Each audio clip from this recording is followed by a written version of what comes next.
দর্শক, বন্যা পরিস্থিতির আরও খবর জানাতে বান্দরবান থেকে সরাসরি যোগ দিচ্ছেন সহকর্মী মোহাম্মদ শাফায়েত হোসেন। শাফায়েত, সাঙ্গু নদীর বর্তমান অবস্থা কেমন দেখছেন এবং নিম্নাঞ্চলের মানুষদের নিরাপদে সরিয়ে নেওয়া হয়েছে কিনা এ বিষয়ে জানাবেন আমাদের। নীরা, আপনি জানেন গত কয়েকদিনের ভারী বর্ষণে বান্দরবানের নিম্নাঞ্চল প্লাবিত হয়েছে।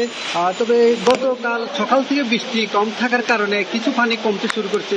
হঠাৎ সারা রাত বৃষ্টি হওয়ার কারণে আবারও বান্দরবানের আর্মিপাড়া, শেরেবাংলানগর, ইসলামপুর, কাশিমপাড়া, মেম্বারপাড়া এবং সেনাবাহিনী এলাকাগুলো আবারও পানির নিচে তলিয়ে গিয়েছে। তবে আমি এখন দাঁড়িয়ে আছি এসপি বাংলোর সামনে।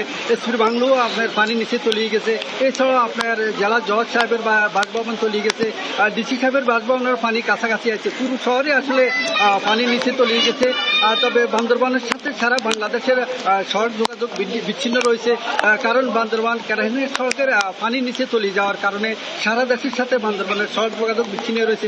এই সব বান্দরবানের 220টি আশ্রয়কেন্দ্র খোলা হয়েছে। সেখানে প্রায় 5,000-এর কাছাকাছি আপনার আশ্রয়কেন্দ্রে অবস্থান নিয়েছে।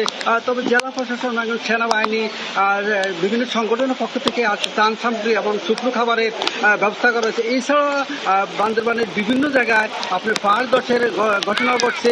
বিশেষ করে পাহাড় ধসের ঘটনায় অনেকে আতঙ্কিত অবস্থায় আছে। যারা পাহাড় ধসে পাদদেশে বসবাস করছে তারাও আসলে আতঙ্ক অবস্থায় আছে। তবে আসলে এখানকার মানুষ এই পানি তলিয়ে যাওয়ার কারণে উদ্বেগ এবং উৎকণ্ঠে রয়েছে। নীরা, এই ছিল আসলে বান্দরবান থেকে বন্যার সর্বশেষ খবর। শাফায়েত, আপনাকে ধন্যবাদ।